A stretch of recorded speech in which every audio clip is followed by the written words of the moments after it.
Assalamualaikum warahmatullahi wabarakatuh. Halo teman-teman, di sini kami dari kelompok 6 yang beranggotakan Daniel, saya sendiri Dinda Tustika, dan Farhan. Di sini kami akan membahas jauh lebih dalam secara eksklusif khusus tentang laporan keuangan sektor publik. Selamat menyaksikan semuanya. Baik, sebelum kita lebih dalam membahas laporan keuangan sektor publik ini, kita mesti tahu apa sih urgensinya ada laporan keuangan sektor publik ini. Nah, ingat teman-teman, satu, kita tahu bahwa sektor publik merupakan organisasi yang kompleks dan heterogen. Nah, dari kompleksitas tersebutlah yang menyebabkan kebutuhan akan suatu informasi untuk perencanaan dan pengendalian manajemen pada organisasi tersebut. Selanjutnya, karena akuntansi sektor publik sendiri memiliki peran utama untuk menyiapkan laporan keuangan sebagai salah satu bentuk pelaksanaan akuntabilitas publiknya, di mana harus memiliki 3 aspek akuntansi secara normatif. Yang pertama yaitu sifat informasi yang diberikan, dan yang kedua kepada siapa informasi tersebut diberikan, dan yang ketiga tujuan dari informasi tersebut apa begitu. Lalu kita pasti bertanya-tanya, apa tujuan membuat laporan keuangan tersebut? Nah, di sini kita tahu kalau laporan keuangan tersebut sebagai alat pengendali dan evaluasi kinerja. Yang kedua sebagai bentuk pertanggungjawaban, yaitu akuntabilitas tadi. Oke, lanjut. Setelah kita mengetahui apa urgensinya adanya laporan keuangan, selanjutnya kita akan membahas mengenai fungsi keuangan sektor publik. Yang pertama itu sebagai kepatuhan dan pengelolaan. Maksudnya apa? Yaitu sesuai atau tidaknya penggunaan dana yang dialokasikan untuk organisasi tersebut. Dan yang kedua sebagai pelaporan retrospektif, yaitu di mana pelaporannya berdasarkan past eventnya. Dan yang ketiga itu perencanaan dan informasi otoritas. Ini tuh sebagai informasi pendukung dengan data begitu. Dan yang keempat itu kelangsungan organisasi, di mana sebagai penilai kelayakannya atau kelayakan organisasi tersebut apakah bisa dilanjutkan atau diberhentikan. Dan yang kelima hubungan masyarakat, di mana organisasi tersebut bisa mengemukakan pernyataan atas prestasi kinerjanya. Dan yang keenam itu sebagai sumber fakta dan gambaran. Ini lebih ke misalkan ada pihak eksternal yang ingin mengetahui organisasi tersebut secara lebih dalam, yaitu melalui laporan keuangannya tadi. Oke, baik, yang ini adalah fungsi laporan keuangan organisasi pemerintah. Sebenarnya secara garis besarnya sama seperti yang sudah saya jelaskan, tetapi untuk organisasi pemerintah ini ada hal khususnya lagi, yaitu satu, sebagai sumber daya finansial jangka pendek untuk melakukan transaksi rutin. Karena kita tahu kalau sumber keuangan jangka pendek tidak selalu dapat disediakan dengan segera, dan penggunaan dana tersebut juga sering dibatasi. Karena itu, ketika pemerintah yang mengalami kesulitan likuidasi dapat menimbulkan konsekuensi yang serius. Maka dari itu, informasi akuntansi diperlukan untuk mengukur likuidasi dan solvabilitas unit pemerintahan tersebut.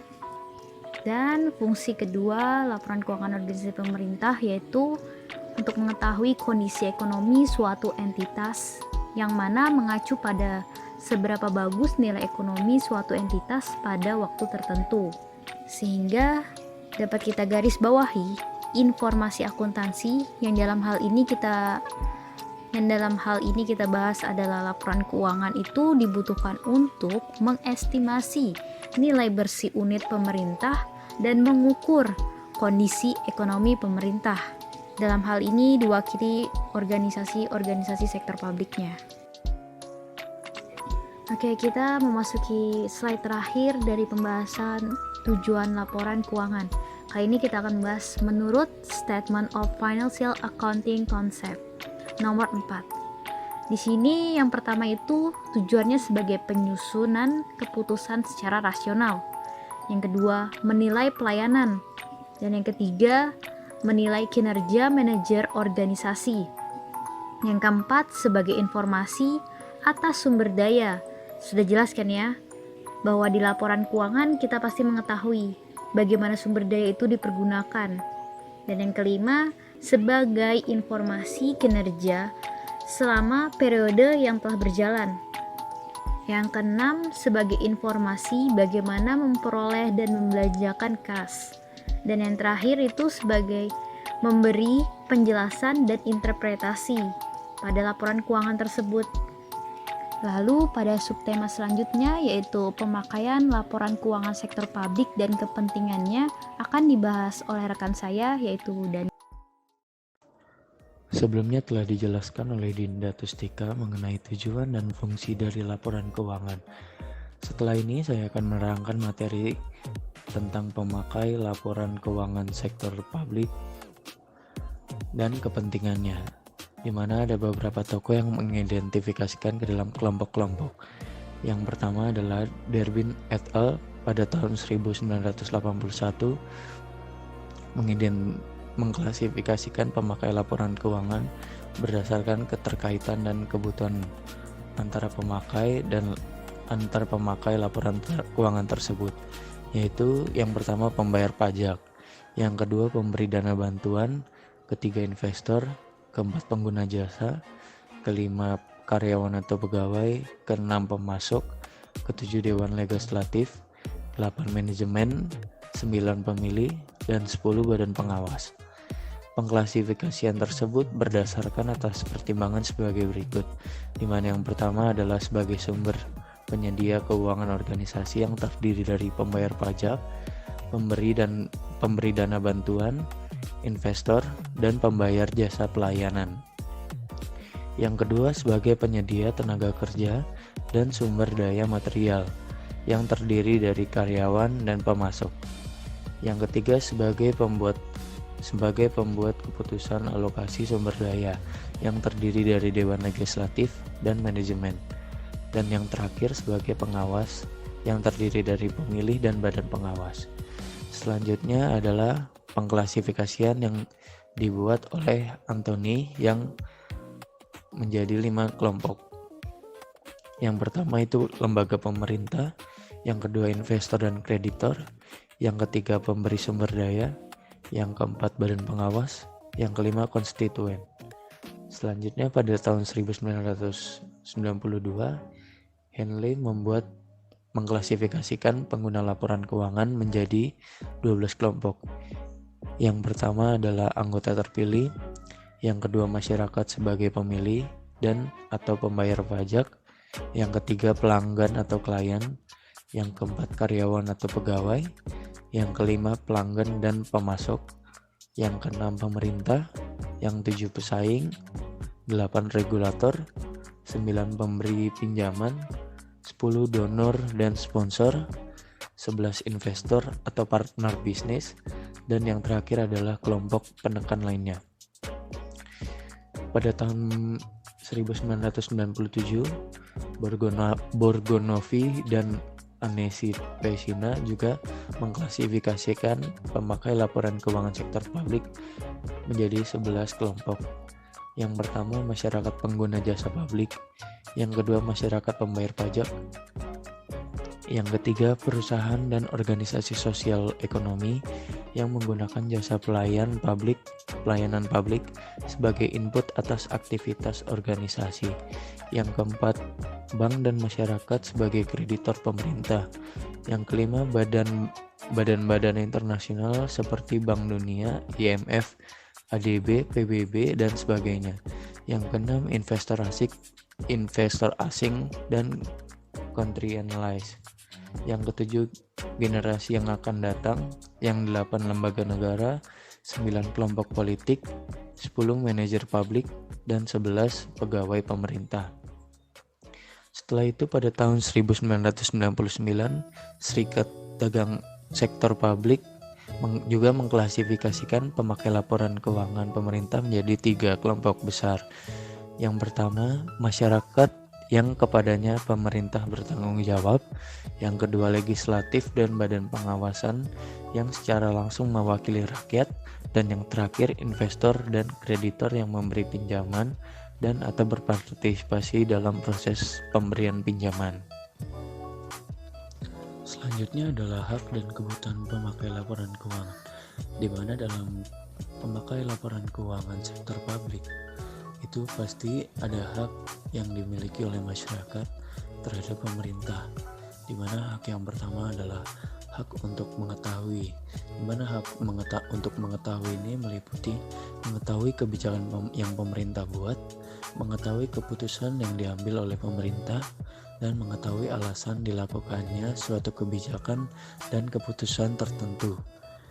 Yang kedua ini adalah hak untuk diberi informasi, di mana hak diberi informasi yang meliputi hak untuk diberi penjelasan secara terbuka atas permasalahan-permasalahan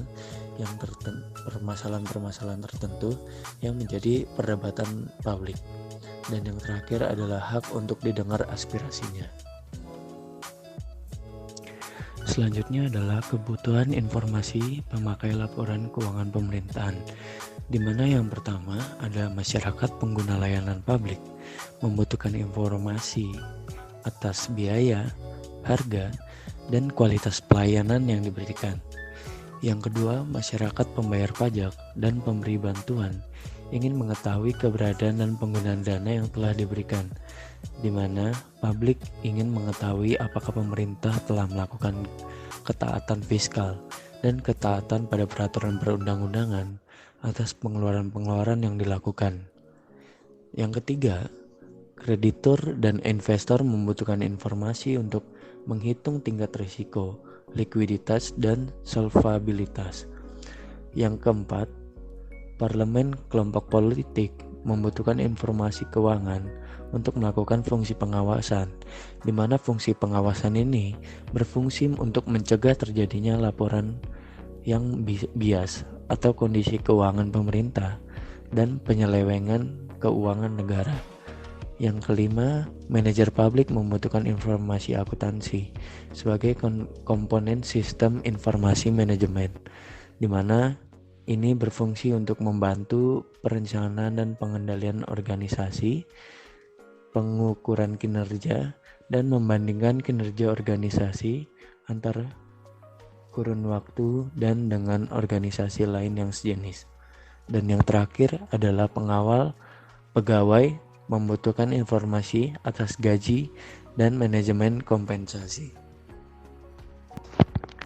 Berikutnya adalah materi tentang perbedaan laporan keuangan sektor publik dan sektor swasta, di mana perbedaan tersebut meliputi perbedaan jenis-jenis laporan keuangan, elemen laporan keuangan, tujuan pelaporan keuangan, dan teknik akuntansi yang digunakan. Di samping memiliki beberapa karakteristik yang berbeda, kedua sektor juga memiliki persamaan, yaitu keduanya membutuhkan standar akuntansi keuangan sebagai pedoman untuk membuat laporan keuangan. Dalam tabel telah terdapat perbedaan laporan keuangan pemerintah dan laporan keuangan sektor swasta. Yang pertama, pada laporan keuangan pemerintah, fokus yang dilakukan adalah fokus terhadap finansial dan politik. Sedangkan pada laporan keuangan sektor swasta hanya fokus terhadap finansial. Yang kedua, kinerja yang diukur secara finansial dan non finansial. Sedangkan laporan keuangan sektor swasta sebagian besar kinerja diukur secara finansial. Yang ketiga, laporan keuangan pemerintah pertanggungjawaban kepada parlemen dan masyarakat luas. Untuk laporan keuangan sektor swasta, pertanggungjawaban kepada pemegang saham dan kreditur. Yang keempat, berfokus pada bagian organisasi. Sedangkan laporan keuangan sektor swasta berfokus pada organisasi secara keseluruhan.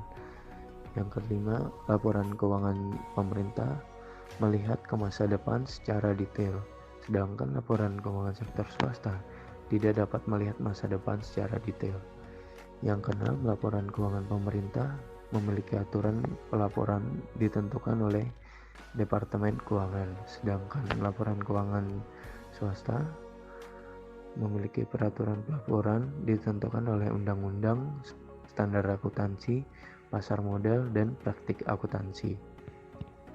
Dan yang perbedaan terakhir adalah laporan keuangan pemerintah, laporan yang diperiksa oleh Treasury, sedangkan laporan keuangan sektor swasta, laporan keuangan yang diperiksa oleh auditor independen. Dan persamaan yang dimiliki oleh laporan keuangan sektor publik dan sektor swasta ini adalah dokumen-dokumen yang bersumber dan berperan sebagai hubungan masyarakat. Materi selanjutnya adalah implikasi negatif yang tercipta karena laporan keuangan pemerintah yang dilakukan secara buruk. Yang pertama adalah menurunkan kepercayaan masyarakat kepada pengelola dana publik atau pemerintah.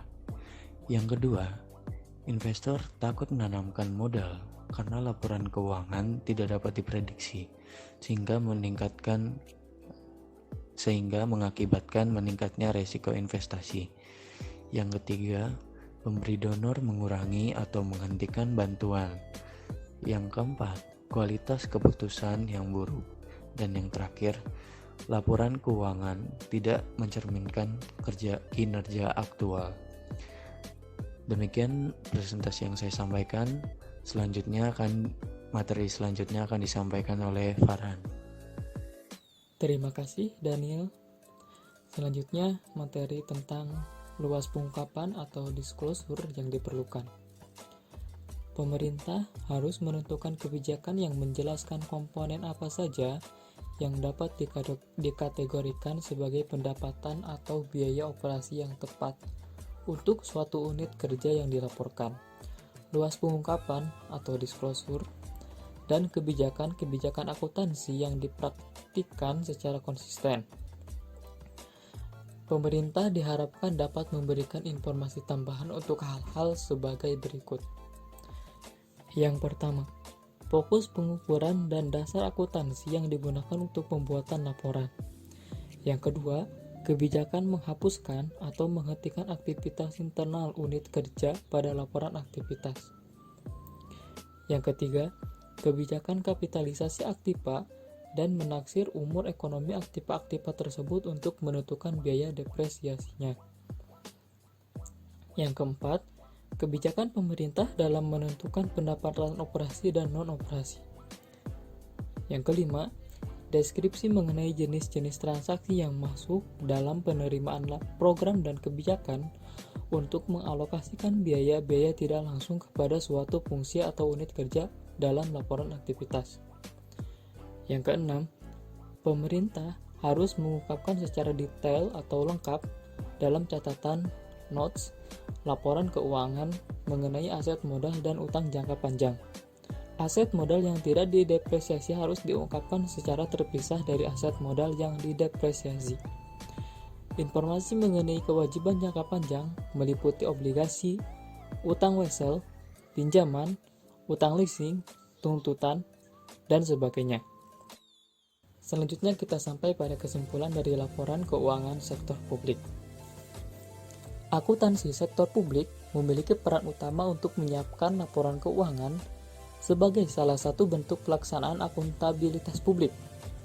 Dilihat dari sisi internal organisasi, laporan keuangan sektor publik merupakan alat pengendalian dan evaluasi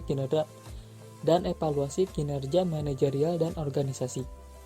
Sedangkan dalam sisi eksternal, laporan keuangan merupakan alat pertanggungjawaban kepada publik dan sebagai dasar untuk mengambil keputusan.